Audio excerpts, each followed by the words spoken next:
अल्हम्दुलिल्लाहिल्लज़ी हदाना इला सिरातिल मुस्तक़ीम वजअल लना तौफ़ीक़ खैर रफ़ीक़ वअला आलिहि वसहाबिहि अस्हाबल हुदा वत्तहक़ीक़ अम्मा बाद फ़अऊज़ु बिल्लाहि मिनश शैतानिर रजीम बिस्मिल्लाहिर रहमानिर रहीम जाअल हक़्क़ु व ज़हक़ल बातिल इन्नल बातिल काना ज़हूक़ा सदक़ल्लाहु व रसूलुहुन नबियुल अमीनुल मुख़्तारुल करीम व नहनु अला ज़ालिका लमिनश शाहिदीन व शाकिरीन व ज़ाकिरीन वल्हम्दुलिल्लाहि रब्बिल आलमीन। बारगाह रहमत आलम रहमत तमाम जाने आलमीन ताहा व यासीन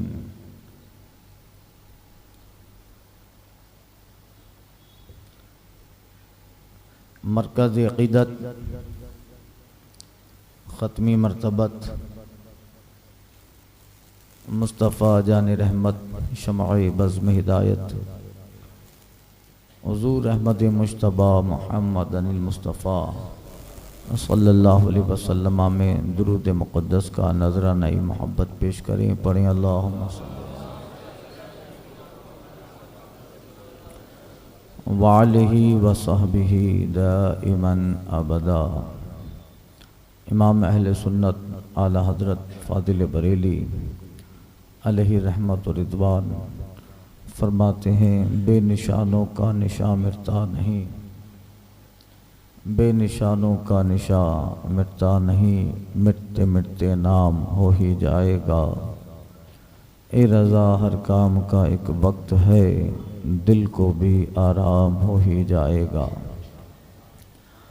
आज हम और आप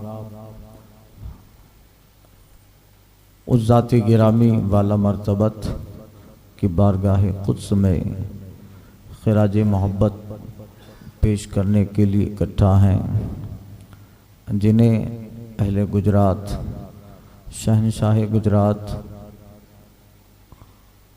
औलादी सरकार इमाम नक़ी तक़ी शहज़ादाए रसूल हज़रत सैयद अली अल-मारूफ मेरा दातार रहमतुल्लाह ताला अलैह से याद करते हैं। गुजरात और हिंदुस्तान की ज़मीन पर आपकी ज़ात मोहताजे तारुफ नहीं है। आप हुसैनी सादात में से हैं और बहुत कम उम्र में इतनी ज़बरदस्त खिदमत अंजाम दी कि आज कई सदियों के बाद भी आपका नाम दिल की तख्ती पर नक्श है और विरदे ज़बां है। गुजरात वालों पर जिनके बेशुमार एहसानात हैं और रहेंगे, यूँ तो गुजरात की इस ज़मीन को ज़रख़ेज़ कहा जाता है। यहाँ अपने वक्त के जय्यद उलमा भी हुए, मुफ्तियान दीन भी हुए और इसी ज़मीन पर अपने वक्त के अक़ताब और अब्दाल ने भी अपने कदम से गुजरात की ज़मीन को सरसब्ज़ व शादाब किया। जहाँ ये इल्म की ज़मीन है, जहाँ ये फ़िक़्ह की ज़मीन, जहाँ बड़े बड़े फ़ुक़हा आए, वहाँ ये ज़मीन तसव्वुफ़ की भी है, विलायत की भी है। उसी में अहमदाबाद इसका मरकज़ है, जहाँ इतने बेशुमार अपने वक्त के जय्यद औलिया सूफिया आराम कर रहे हैं कि जिनको गिनना मुश्किल है।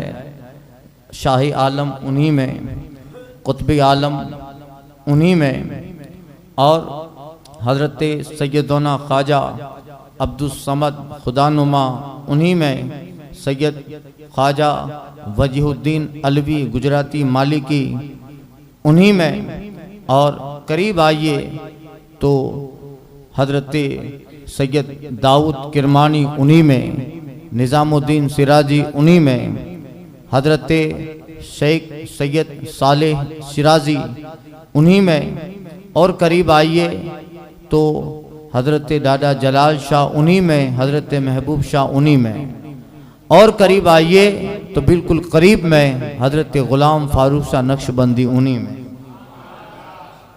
ज़मीन को बड़े बड़े औलिया और फुदला से निस्बत है।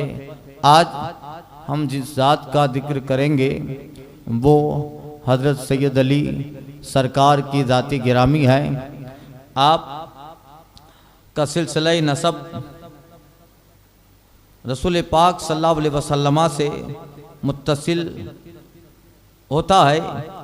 इमाम नकी के ज़रिए से होता हुआ सैयद अली सरकार, इनके वालिद हजरत सैयद दोस्त मोहम्मद, इनके वालिद हजरत सैयद इल्मुद्दीन, वो शहजादे हैं हजरत शहाबुद्दीन हुसैन के, उनके वालिद सैयद इब्राहिम, वो शहजादे अब्दुल्ला के, उनके वालिद सैयद जाफ़र, वो शहजादे हैं सैयद हुसैन के, उनके साहबजादे सैयद मोहम्मद, वो साहबजादे हजरत सैयद जाफ़र अल कासिम मोहम्मद, उनके वालिद गिरामी सैयद मोहम्मद कुतैब, वो साहबजादे हैं हजरत सैयद अली के, और उनके वालिद हजरत सैयद अल हुसैन, उनके वालिद सैयद अरशद,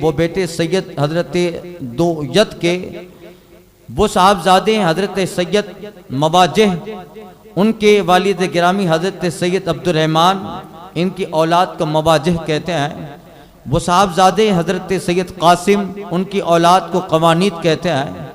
वो साहबजादे हजरत सैयद इदरीस, इनके वालिद जाफ़र मुर्तदा, इनके वालिद इमाम नकी साहबजादे हैं इमाम तकी के, ये साहबजादे इमाम मूसा रदा कादिम के, और ये साहबजादे इमाम जाफ़र सादिक के, इनके वालिद इमाम मोहम्मद बाकर, ये साहबजादे ज़ैनुल आबिदीन के, आपके वालिद शहीद करबला, और आप शहजादे हैं मौलन मुर्तज़ा के। सिलसिला नसब हजरत सैयद अली सरकार जिस ज़माने में आपके आबा व अजदाद गुजरात में आए, कुतुब आलम का दौर था, और हिंदुस्तान में दिल्ली के मरकज़ दिल्ली पर लोधी हुकूमत मोहम्मद लोधी बादशाह था, और हिंदुस्तान के सूबाजात अलग अलग सूबों में मुसलमान रियासतें कायम हैं। गुजरात में जो बादशाह था शाह अहमद, वो यहाँ का बादशाह और यहाँ के जो है सारे उमूर का वाली था, और वो ज़माना कुतुब आलम का ज़माना है। शाही आलम के वालिद गिरामी बुरहानुद्दीन कुतुब आलम, ये भी कुतुब गुजरात है, उनके साहबजादे शाही आलम भी कुतुब गुजरात है। इतनी बड़ी ज़ात है कि आज पूरे गुजरात पर उन्हीं का फैज़ान है। और अल्हम्दुलिल्लाह हम भी बड़े खुश नसीब हैं, हमारा जामनगर भी इस इलाके से बड़ा खुश नसीब है कि शाही आलम से मुत्तसिल 15वीं पुश्त में शाही आलम जिनके दादा हैं वो हुजूर सलीम बापू कादी गुजरात, उन्हीं के बेटे हैं। सिराजी खानदान, बुखारी खानदान। खैर, तो अब हजरत कुतुब आलम का दौर था। उसी ज़माने में बुखारा से कुछ हालात बदलते और कहत वगैरह होता तो नकल मकानी करके वहाँ के सादात यहाँ से आते, इसलिए बुखारी कोई सिलसिला नहीं है, उस जगह की निस्बत बुखारी बुखारा से आए। फिर वो सादात थे, अहले बैत थे, तो उनके नाम के साथ लफ्ज़ बुखारी भी लग गया। जैसे शिराजी, ईरान का इलाका शिराज है, वहाँ से जो सादात आए वो सब सादात हैं, फातिमी हों अलवी हों वो हैं, मगर वो आए तो फिर चूंकि इलाका वहाँ का था तो उनके नाम शिराजी लग गया, फिर वो सादात बुखारी शिराजी मशहूर हो गए। इसी तरह अलग इलाकों से तशरीफ लाते, इसलिए हजरत सरकार सैयद अली सरकार के दादा हजरत सैयद इल्मुद्दीन बुखारा से लखनऊ तशरीफ ले आए और वहाँ से आप अहमदाबाद आए। अहमदाबाद शाह अहमद की हुकूमत थी, कुतुब आलम का ज़माना था। जब आए मुलाकात हुई और हजरत सरकार कुतुब आलम के वालिद और हजरत इल्मुद्दीन के वालिद, या ये रिश्ते में चचाजाद का रिश्ता है, या आए लियाकत थी, सलाहियत थी। बादशाह अहमद से कहलवा कर कुतुब आलम ने सईद अली सरकार के दादा सईद इल्मुद्दीन को यहाँ की फौज में भर्ती करवा दिया। फौज में रहे, मगर दीन, मजहब, सुन्नियत, इत्तिबाई सुन्नत और पाबंद शरीयत इस कदर थी। छावनी लगती, टेंट लगता जहां फौजियों के कयाम गाह होती, मगर हजरत सईद इल्मुद्दीन इस कदर पाबंद शरा थे। सारी रात कुरान पढ़ते, तहज्जुद में गुजर जाती और दिन निकलता अपने काम काज से फारिग होकर फौजियों में खिदमत दीन करते। नतीजा ये हुआ कि कई एक फौजी आपकी सोहबत में रहकर पाबंद शरा बन गए, फिस्को फजूर से तौबा की, और इस तरह ये इलाका चलता रहा। बादशाह ने आपको खानपुर में, सईदवाड़ा आज भी है, खानपुर में आपको जगह दी। वहीं आपके शहजादे हजरत दोस्त मोहम्मद का की विलादत हुई और वहीं पर हजरत सईद अली सरकार की भी विलादत हुई। आज भी अहमदाबाद में, खानपुर में सईदवाड़ा मशहूर है। अब यही कयाम रहा।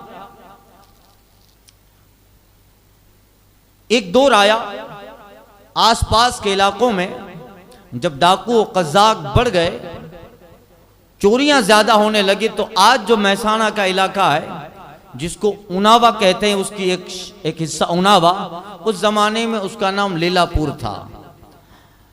बादशाह अहमद के कहने पर हजरत सईद इल्मुद्दीन इस तरफ आते और डाकुओं को खदेड़ा। वो जमीन आपको लीलापुर की पसंद आई और आपने अपने घर वालों के लिए वहीं मकाना तामीर बनाए, उनाव में तामीर किए। इस तरह हजरत सईद अली सरकार की विलादत हुई और आप 3 महीने के जब हुए तो आपकी बेशुमार करामतों का इजहार भी होने लगा। आपके वालिद हजरत दोस्त मोहम्मद ने अहमदाबाद में एक बहुत बड़े बुजुर्ग थे जिसको उस्मान शम्मे बुरानी कहा जाता था, आज भी उनके नाम से उस्मानपुरा है। वहां उस बुजुर्ग थे, उनकी बहन बीबी आयशा, उनसे हजरत सईद दोस्त मोहम्मद ने निकाह फरमाया। उनसे 2 लड़के हुए, हजरत अबू मोहम्मद और हजरत सईद अली सरकार। आपकी उम्र जब 10 महीने की हुई तो आपकी वालिदा का इंतकाल हो गया। उस वक्त आपके घर में आपके वालिद आपके दादा की खिदमत के लिए एक कनीज थी जिसको दामा अम्मा कहते हैं। जब उन्होंने देखा इस 10 महीने की उम्र में शहजादे से माँ का साया छूट गया, तो ये फीडिंग पीरियड है, दूध पिलाने का जमाना है। उस दाया को, उस खादिमा को बड़ा अफसोस हुआ, मगर वो कबारी थी, उनके लिए सीने से दूध निकलना मुमकिन न था। एक दिन वालिदा की इंतकाल के बाद जब सईद अली सरकार रो रहे थे तो खादिमा से रहा न गया कि अहले बैत का बच्चा, सादात का बच्चा, इतने आला घराने का बच्चा, और इस वक्त माँ की दामन की जुदाई यकीनन बड़ी कठिन होती है। उस खादिमा ने सईद अली सरकार को उठाया, सीने से लगाया, अल्लाह ने उस कवारी के सीने से दूध की नदी जारी कर दी।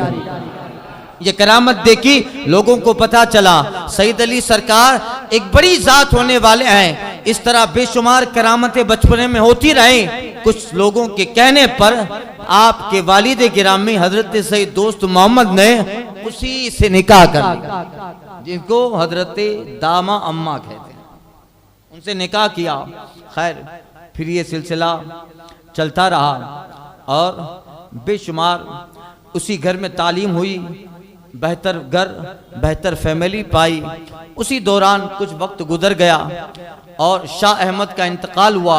उसकी गद्दी पर उसका जवान बेटा महमूद बेगड़ा बैठा।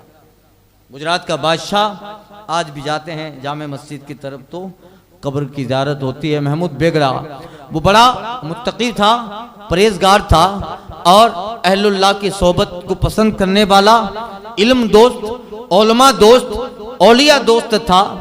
कम उम्र थी मगर बाप का वर्षा इस उम्र में मिला, उसको संभाला, इसीलिए उसको बेगड़ा कहा जाता है। गुजराती में गड़ा, गढ़, किला। कम उम्र में इस कदर किले फतह किए, इस कदर किलों को उन्होंने फतह फरमाया कि फिर आपके नाम के साथ बेगड़ा लग गया, महमूद बेगड़ा। वो जमाना कुतुब आलम का खत्म हुआ और ये दौर शाही आलम का शुरू हुआ। हजरत शाही आलम की शौबत ने भी महमूद बेगड़ा पे इतना असर डाला, आपकी मजलिस में बैठना, आपकी सुनना, आपके वादो नसीहत। वरना बादशाह जो होता है उसका मिजाज अलग होता है। छोटे मोटे एमएलए से मुलाकात करना मुश्किल होता है भाई, प्रधान से मुलाकात करना, मगर वो बादशाह था। इल्म दोस्त, उलमा दोस्त, तसव्वुफ दोस्त, सूफी दोस्त था। हजरत की सोबत ने बहुत परिवर्तन किया। खैर, उन्हीं दिनों में एमपी का एक इलाका था जिला धार। जिला धार में एक गढ़ था, मांडू गढ़। वहाँ बहुत कई किलोमीटर में फैला हुआ वो इलाका, और मांडू गढ़ तकरीबन इतना जबरदस्त इलाका था कि उसमें 2500 गांव, 50 गांव आबाद थे। और उसकी हुकूमत करने वाला एक राजा मेहंदी था। वो इस कदर सख्त था कि इन कई एक गांव को अपने कब्जे में लिया और इन सारे गांव के आसपास बाउंड्री बनाई, 25-30 फीट बाउंड्री बनाई। अंदर कहीं गांव आबाद है, किला बना दिया, किला नुमा। और राजा जादुओं का शौकीन था, जादूगरों का शौकीन था, तंत्र मंत्र वालों को पसंद करता, और उसी जादू के जोर पर उसने कई लोगों को शिकस्त दी। फिर तकब्बुर दिमाग में आया, गुरूर दिमाग में आया। तकरीबन 125 फीट का उसने एक देव बनाया था, एक मूर्ति बनाई थी। रोजाना अपनी रियाया में से किसी एक आदमी को कत्ल करके, बलि चढ़ा के, उसके खून से उस मूर्ति पर भी तिलक लगाता, खुद पर भी तिलक लगाता, यहाँ तक के वहां के लोग राजा के जुल्म से सहम गए। रोजाना एक आदमी के बलि। लोधी हुकूमत थी, मोहम्मद लोधी, उसके पास दिल्ली में एक साहब पहुंचे, तो हमें राजा के जुल्म से, एमपी का इलाका था, राजा के जुल्म से हमें बचाओ। सारी दास्तान सुनाई।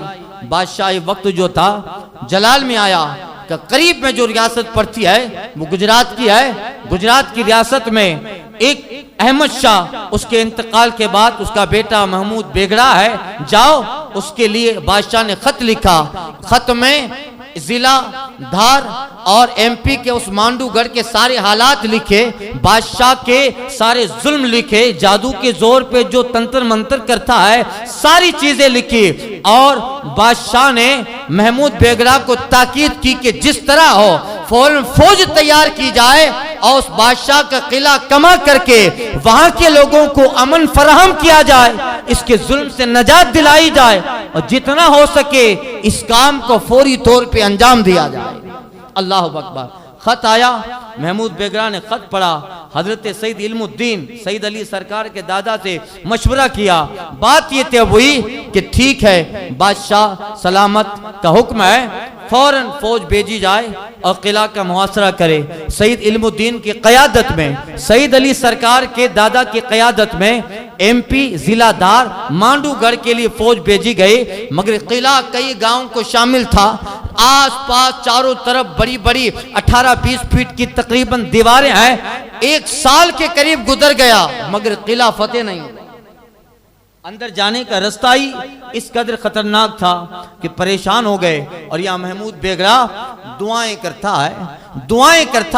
बात क्या है कि किला फतेह नहीं होता, वहां से कोई खबर नहीं आती है। अल्लाह अकबर। एक दिन वो सोता है, ख्वाब में बशारत हुई कि जिसको किला फतह करने के लिए भेजा है वो सही है, मगर हमने इस किला की फतह उसके नहीं, उसके पोते के हाथों पे लिखी है।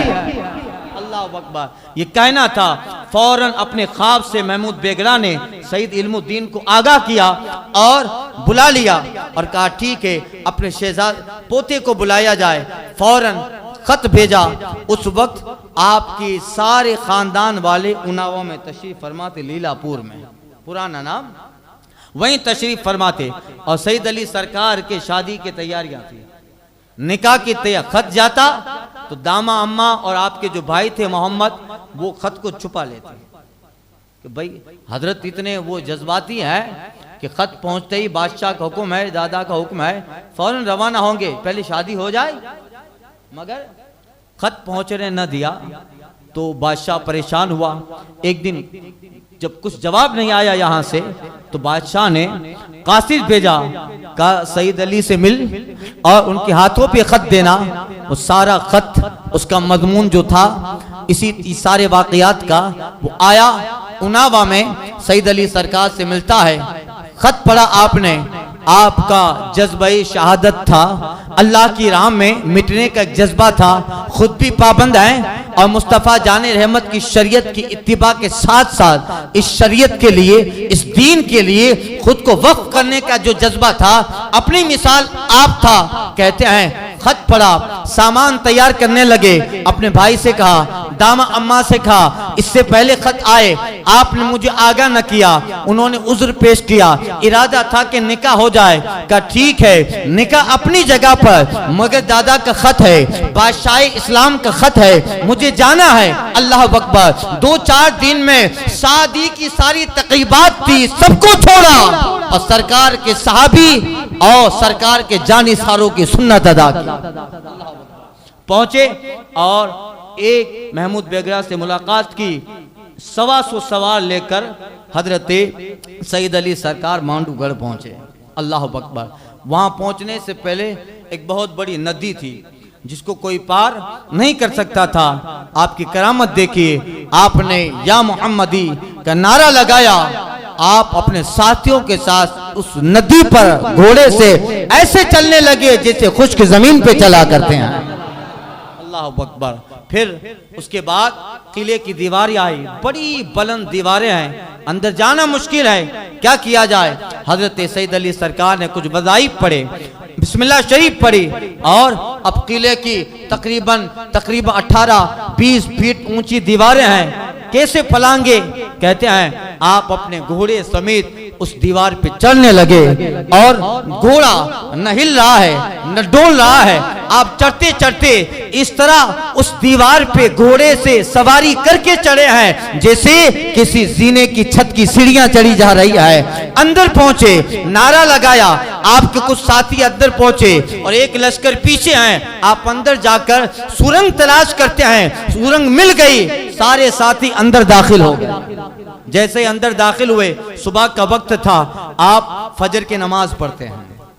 अब जान का खतरा है, एक अलग रियासत में गोया दाखिल हो गए, मगर फजर का वक्त था, आपने नमाज अदा फरमाई और फिर दुआ की। नमाज के बाद, ए अल्लाह हमें फतह दे और यहाँ के मजलूमीन को, इस जालिम बादशाह के जुल्म से नजात अता फरमा। दुआ फरमाई। उसके बाद सारे काम, सारे हर आलात हर्ब व ज़र्ब से अपने आप को, अपने साथियों को आपने लेस फरमाया। अंदर किले के अंदर दाखिल हुए, बादशाह के सिपाही गश्त कर रहे थे। जब देखा, अल्लाह अकबर, चेहरे पे जो नूर था, वजाहत थी, रोबो दबदबा था, सियादत का जो दबदबा है, हुजूर की आल का जो दबदबा है, ऐसा था कि सिपाहियों ने जब देखा आपकी ताब न ला सके, एक दस्ता फौरन आगे बढ़ा। वहीं आगे चलकर एक जो है जहाज महल था, जहां वहां का राजा कयाम पजीर होता था। गए और कहा एक आदमी आया है फौज समेत और हमारे इस इलाके पे जो है हमला करने वाला है। बादशाह ने कहा तो फिर इंतजार किसका है, तुमने हमला क्यों ना किया।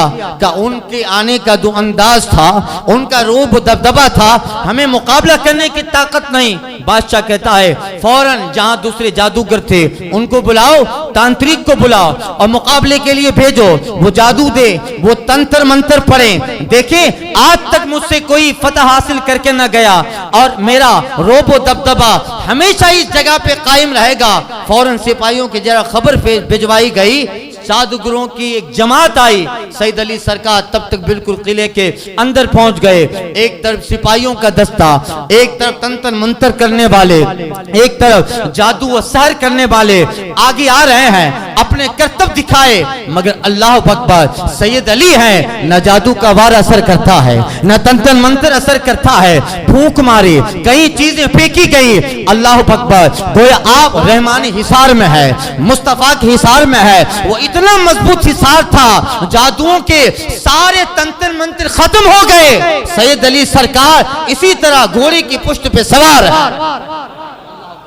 जादू लोग अपनी जबान में कहने लगे, अपनी जबान में कहने लगे कि ये कोई अलग मखलूक लगता है। अल्लाह अकबर, आज तक हमारे जादू से कोई बच ना पाया। इतने में आपने अल्लाह अकबर का नारा लगाया।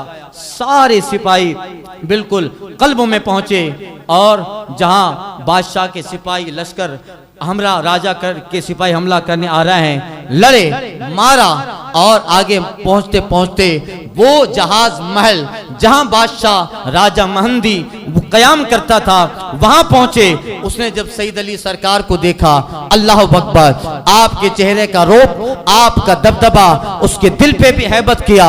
थोड़ी देर मार का आराई होती रही, महात आराई हुई। बादशाह ने देखा अब मैं जीतने वाला नहीं हूं। सैयद अली सरकार कहते हैं, फरमाते हैं, देख तेरी हुकूमत का खात्मा हुआ। 125 फीट वो जो देव बनाया था, जिसको तिलक करने के लिए रोजाना एक आदमी की बलि चढ़ाई जाती, उसको भी मिसमार कर दिया गया। और सैयद अली सरकार राजा से कहते हैं, अब तक जुल्म का दरवाजा खोल के रखा था, अल्लाह की मखलूक को सताता था। ये सारी चीजें जो तू कर रहा है उसका न तेरे मजहब से ताल्लुक है न मेरे मजहब से ताल्लुक है, ये सारी चीजें बातिल है। आज भी तुझे मौका देता हूँ, कलमा पढ़, जुल्म से बात आ जा। अगर दीन कबूल करता है जान भी बख्शूंगा और हमारे लश्कर में शामिल भी कर लूंगा। और दूसरी बात, तेरा राजपाट तुझे वापस लौटा भी दिया जाएगा। अल्लाह अकबर, ये है हजरत सैयद अली सरकार। मगर राजा तो के तकब्बुर जमानों से उसके दिमाग में तकब्बुर ने आमाजगाह बना ली थी। वो थोड़ा अपने आप को जो है संभालता है। उसके बाद उस जमाने में कानून था कि जब इस तरह का कोई गैर मुस्लिम होता था और अपनी चोटी काट देता तो ये हद दर्जा की शर्मनाक बात होती थी। और ये होता था कि अब इसने जब चोटी काट दी तो अब इसने मुकम्मल हथियार छोड़ डाला। यानी यही सबसे बड़ी इज्जत होती थी उनकी। जैसे हमारी इज्जत दाढ़ी है, ये अंबिया की सुन्नत, औलिया की सुन्नत, इसलिए हदीस पाक में इसकी बड़ी फजीलत था। ये आजकल अलग माहौल है, दाढ़ी तो नहीं रखते, मूछे भी नहीं रखते, मूछे भी नहीं रखते। आज ही दरस हदीस दोपहर को होता है, दरस बहार शरीयत शुरू किया है, उसमें बताया कुछ जवान इस कदर दुनिया मादी चीजों के परस्तार हो गए हैं और इस कदर अपने आप को दुनिया की अदाकारों में मुलविस किया है। टीवी और स्क्रीन के पर्दों पे आने वाले इन बेहयाओं और बेशर्मों ने इस कदर जवान नस्ल को बिगाड़ दिया है कि अब दाढ़ी तो न रही, मूछें भी न रही, अब 2 कदम और आगे बढ़ गए हैं। अब अलहम क्या हुआ, दाढ़ी मूछें तो न रही, अब जवान सीने के बाल भी काट रहा है। सीने के बाल, अब सीना भी साफ कर रहे हैं, उसके लिए मार्केट में क्रीम आ गई। अरे भाई, सीने के जो बाल होते हैं ना, वो मर्द की अलामत है। मर्द की हजरत अनस की रिवायत है और रिवायत मौलाए कायनात से भी है। सरकार सल्लल्लाहु अलैहि वसल्लम को सीने पे बहुत बाल थे। हजरत अली कहते हैं, मिशकात में हदीस है, हजरत मौलाए कायनात कहते हैं कि मैं देखता था सरकार को सीने से लेकर नाफ तक एक बालों की इतनी बड़ी लट थी, ऐसा लगता है कि बालों की डोरी है, बिल्कुल ज्यादा बाल थे। और दिल की तरफ सरकार सल्लल्लाहु अलैहि वसल्लम के सीने पे एक जख्म का उभरा हुआ निशान था, जैसे ऑपरेशन सर्जरी सर्जरी करने के बाद टांके लगा दिए जाते हैं, ऐसा निशान दिल की तरफ था। ये अलामत है कि बचपन में सरकार का कल्ब मुबारक निकाला गया, हिकमत के पानी से आबे ज़मज़म से धोकर फरिश्ते ने फिर वो दिल मुस्तफ़ा का अपनी जगह पे रख दिया और जनाब जिब्रील ने मुस्तफ़ा का सीना हिकमत इलाही से सी दिया। अली कहते हैं जब सरकार बड़ी उम्र को पहुंचे वो सीने पे सर्जरी का निशान था, मौजूद था। यह है बाल जो है मर्द की अलामत है और इससे सेक्सुअल पावर भी मजबूत रहता है। जिसको नहीं है उसको नहीं आते हैं, अब जिसको आते हैं वो नेचुरल है। तो जरा इस कदर पीछे मत जाइए कि सीने के बाल तक मर्द के न रहे। अब आगे जो दौर आएगा, अल्लाह अकबर, इकबाल कह गया और जो है मातम कर गया, आंख जो देखती है लब पे आ सकता नहीं है। मैं वह हैरत हूं दुनिया क्या से क्या हो जाएगा, क्या से क्या हो गई, क्या से क्या हो गई। जवानों का तबका देखो, जवानों की आवारगियां देखो, दीन और मजहब के नाम पर अयाशियां मकारियां देखो और फिर अपने स्टाइल अपने फैशन के नाम पर जवानों के तबके को देखो। किसी एंगल से लगता है मुसलमान, मुसलमान तो नहीं लगता, इंसान भी नहीं लगता है। लोगों की आदतें, लोगों का बिहेवियर, लोगों की जीने की तर्ज, हयात जिंदगी देखो, अल्लाह अकबर, रोना आता है। एक ये जवान है और एक वो जवान था, अल्लाह अकबर। शादी का मंडप है, शादी होने वाली है, मगर बात मुस्तफा के दीन की आई है, बात अली के दीन की है। सारी दुनिया की सहूलतें खैराबाद करके खुदा के दीन के लिए शहीद हो जाता है। एक वो भी था जिनका आज चर्चा है, सदियां बीत गए, जमाने बीत गए, आज उनका नाम दिलों की तख्तियों पे नक्श हो गया, आज उनका नाम जबान पे विरदे दबा बन गया। इसलिए जो कारनामा अंजाम देता है वो कब्र में रहे मगर सदियों तक अल्लाह उसका नाम दुनिया में चमकीला और मुनव्वर और मुजल्ला कर देता। अल्लाह अकबर। हजरत सईद अली सरकार आगे बढ़े, राजा से मुलाकात हुई, लड़ाई हुई, उसने अपनी चोटी अपनी तलवार से काट दी और हजरत के कदमों में रख रहा था और ये कह रहा था कि अब मुझे मार दें मगर मेरी इस चोटी को अपने कदमों में दफन कर। हजरत सईद अली सरकार ने समझा इसने हार मान लिया है, तलवार भी रख दिया, चोटी भी रखी है, यानी अब हार मान लिया। कहते हैं जैसे उसने चोटी रखी उसने फरीब से काम लिया, तजल से काम लिया, अपनी तलवार उठाकर सईद अली सरकार पे वार किया, वार किया। आपका सरे पाक अपने जिस्म से जुदा हो गया, यानी लड़ते लड़ते वो राजा इतना आगे पहुंच गया, नीलखंड का इलाका, उससे आगे लोहानी गुफा करके था, वहां पहुंच गया, वहां जंग हुई, आपके ऊपर उसने तलवार चलाई, आपका सर आपके जिस्म से जुदा हुआ और बादशाह अपने वार में, अपने धोखे में, अपने फरेब में कामयाब हुआ। मगर अल्लाह अकबर, ये सईद अली सरकार है, सर तन से जुदा हो गया, जिस्म से सर अलग हो गया, मगर फिर भी आपके हाथ में तलवार है, बादशाह का पीछा नहीं छोड़ा, बगैर सर के कई किलोमीटर तक दौड़ते हैं और जब तक खात्मा न किया आपका जिस्म जमीन पे आया नहीं।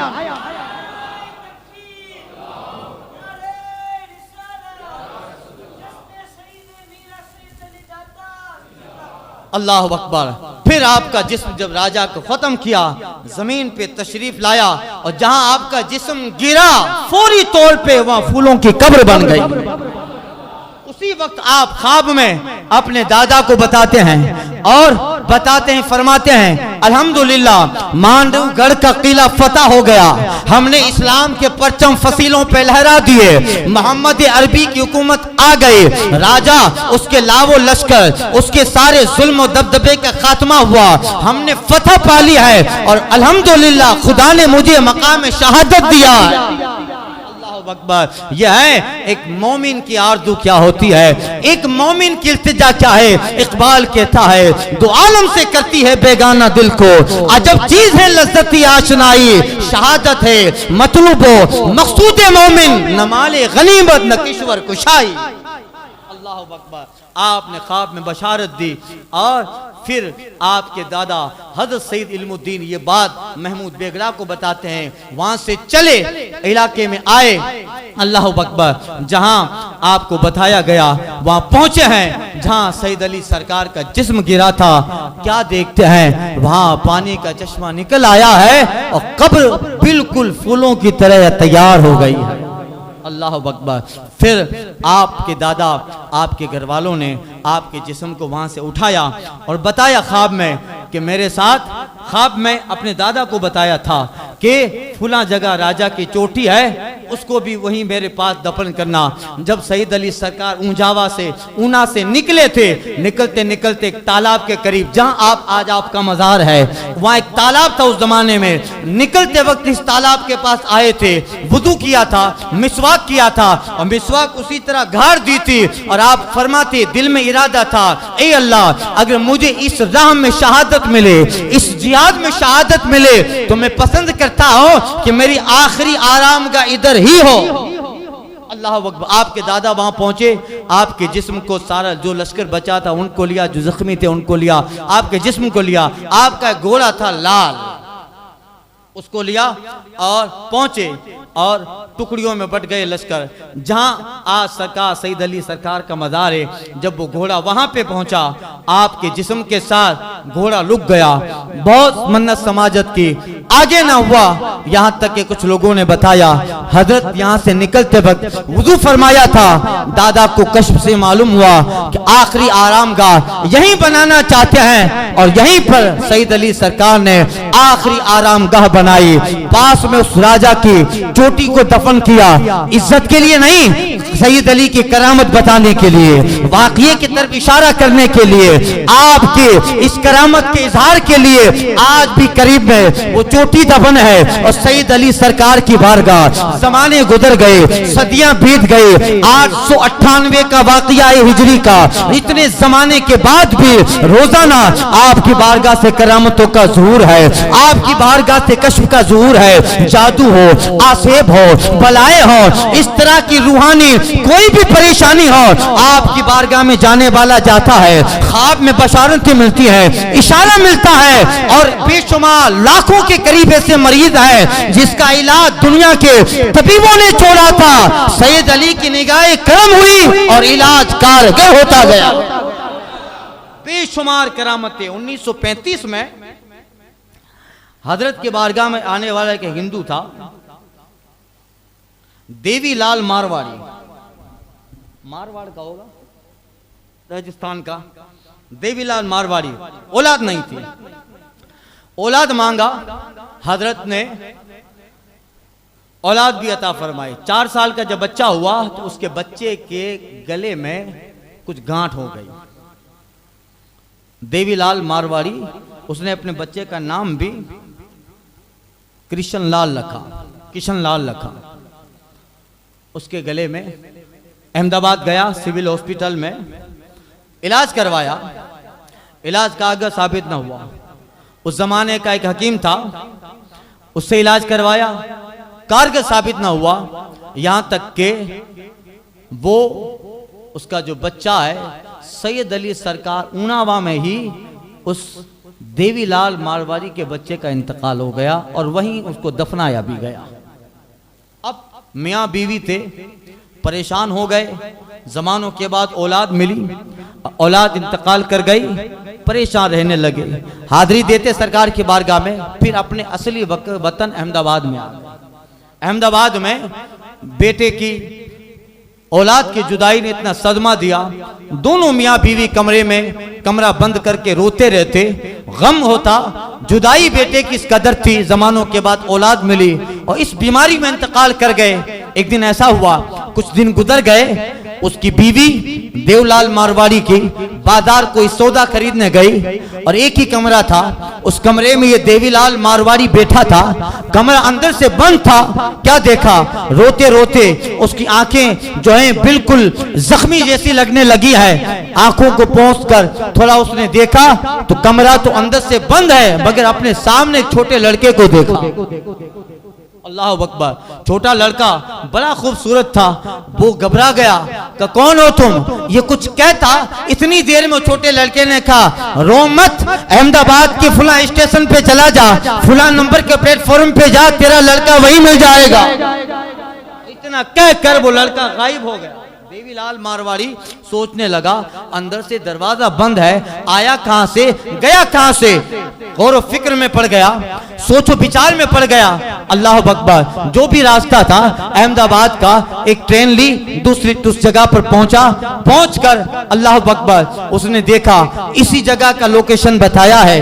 ट्रेन में अहमदाबाद स्टेशन पर पहुंचा तो देखा कि एक जगह कुछ लोग भीड़ लगाए हुए हैं। उतर कर भीड़ के पास गया, क्या हुआ का पता नहीं। इस रेलवे स्टेशन पर एक बोरी मिली है, थैली मिली है, उसी में 4-5 साल का कोई बच्चा रख के छोड़ गया है और स्टेशन मास्टर के पास ले गए।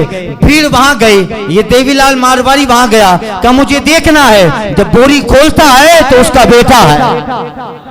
बोरी खोला, उसका बेटा, कहता है ये मेरा बेटा है। लोगों ने कहा, अरे ये 1 घंटे से इधर है, तू अभी इस ट्रेन से आया है, ये तेरा बेटा कैसे हो सकता है। देवीलाल मारवाड़ी कहता है उसके फुला जगह ये निशान है, इसके गर्दन पे निशान है। सारे निशान बताए गए, लोग मान गए और फिर बताता है कि ये तो सारी बातें ऊपर की है, हकीकत में मेरा बेटा इंतकाल कर गया है और ये करामत सैयद अली सरकार की है। अल्लाह अकबर। यहां तक कि स्टेशन के कुछ लोग उसके साथ गए और 4 साल पहले उसने गुनावा में जहां अपना बेटा दफन किया था वहां पहुंचे, कब्र खोदी तो कब्र में उसके बेटे की लाश नहीं थी। अल्लाह अकबर। खुश हो गया, यानी अल्लाह वालों की करामत देखो, अल्लाह वालों का इख्तियार देखो। बेटा इंतकाल कर गया है मगर हजरत सैयद अली सरकार ने खुदा की दी हुई ताकत से कितना करम किया, कितना करम किया। उसका बेटा लौटा दिया, मुर्दे बेटे को जिंदा कर दिया। यही औलिया की ताकतें हैं। मजबूत जिनकी खापोशों के इरादत हो तो देखने, यदि बेजा लिए बेटे हैं अपनी आस्तीनों में जला सकती है शम्मे कुश्ता को। मौजे नफस इनकी इलाही क्या छुपा होता है अहले दिल के सीनों में। अल्लाह। इस तरह बेशुमार करामतें आज भी। मैं 2006, 2007, 2008 तकरीबन 3-4 साल तक मैं मुहर्रम शरीफ का बयानात करने वहां जाता था। अभी चूंकि मसरूफियत यहाँ की ज्यादा है, नहीं जा पाते, हाजिरी होती है, मगर तकरीबन मैंने 3 साल तक मुसलसल मुहर्रम शरीफ के बयानात उस तरफ किए और 15-20 दिन ठहरता था। मुहर्रम के बाद भी जो है काफी बयानात होते थे। कई करामतें हजरत की। कैसा कैसा बीमार आता है।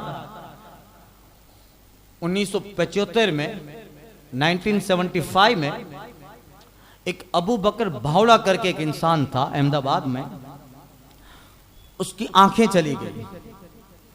बहुत इलाज करवाया, उसकी आंखें, इतना दर्द था और फिर इस कदर आंखें चली गई, आंखें तो गई मगर दर्द बाकी रहा, देख नहीं सकता था।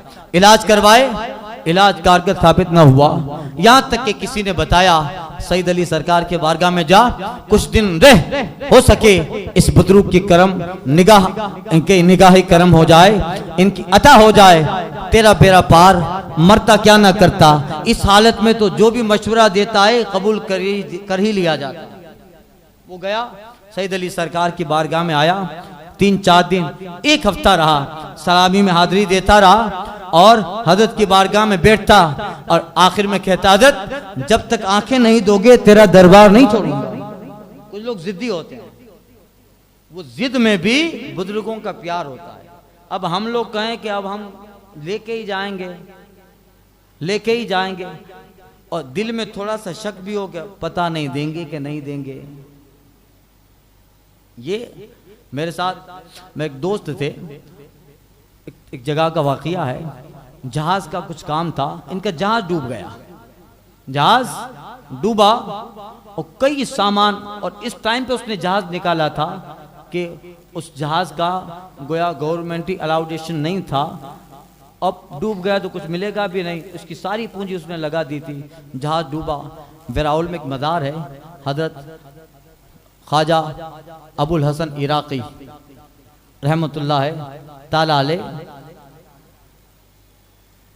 हाजी मंगरूरी शाह बाबा,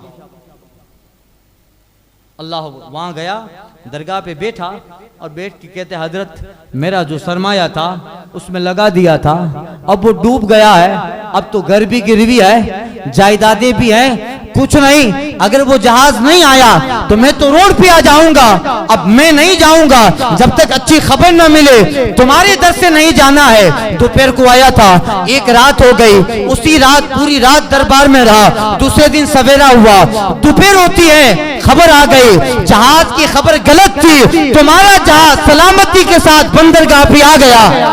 अल्लाह अल्लाह, रखी लेते हैं करम उनके भरम के सदके, रखी लेते हैं करम उनके भरम के सदके, जब किसी बात पे दीवाना मचल जाता, मचलना चाहिए, मचलने का अंदाज होता है, वो अंदर वो यकीन हो, वो तयक्कुन हो कि नहीं जो है तो है, जब बिल्कुल यकीन आता है और यकीन के साथ जब मांगता है तो बिल्कुल कई साल से मफाद के लिए, हाजत के लिए, फायदे के लिए मांग रहा था, कुछ फायदा न हुआ, आधा घंटा औरंगजेब आलमगीर फातिहा क्या पढ़ने गए, आंखें आ गई, दिल से मांगा था, अकीदत से मांगा था तो आंखें लौट आई।